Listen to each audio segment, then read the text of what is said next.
So, Avner, you gave a talk on the concept of nuclear opacity, which refers to a policy that you show existed for a long time in Israel. How do you define that concept of nuclear opacity? It's much more than a policy.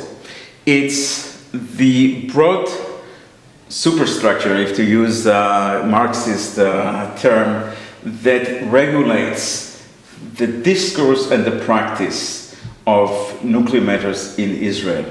Essentially, so it's much deeper than just a policy. It's much deeper than a governmental policy. It reflects an attitude of a country.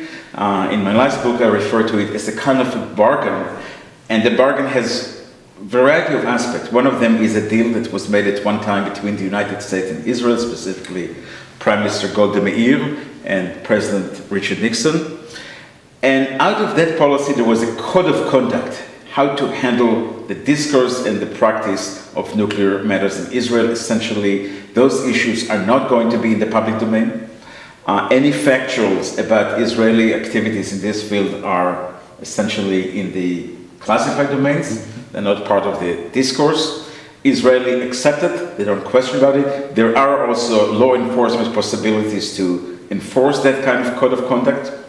And it also has a deep impact on Israel's, because the United States is part of that deal, it's part of that policy, in this case it's a policy, the United States cultivated, protected, defended that policy in the world internationally.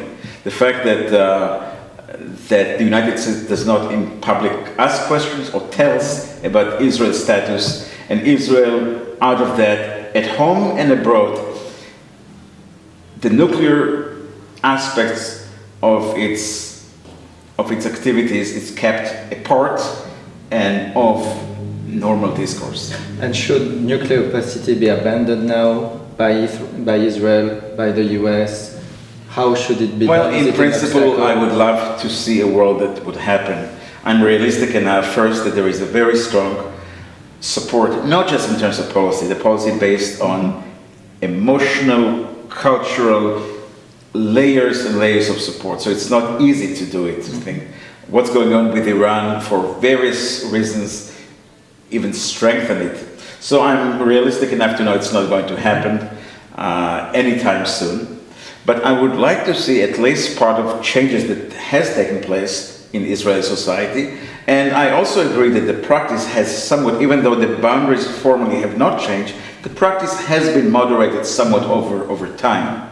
So I would like to see some small changes that would lead to that domestically. I mentioned about enactment of a law that would regulate, that would put these matters, at least even the secrecy element of it, in some kind of legal framework. Right now there is no legal framework, legal written framework. It's part of the authority of the government to handle those security issues as the government finds fits. So legal framework. I also think that in the process of Israelis changing its own attitude towards censorship, the censorship would modify its own activity, its own practice, and as a result would allow more open discourse, public discourse in the media, in public on this issue. Right now, the discourse on these issues are very, very limited. Essentially, you're not allowed to have any factual elements outside.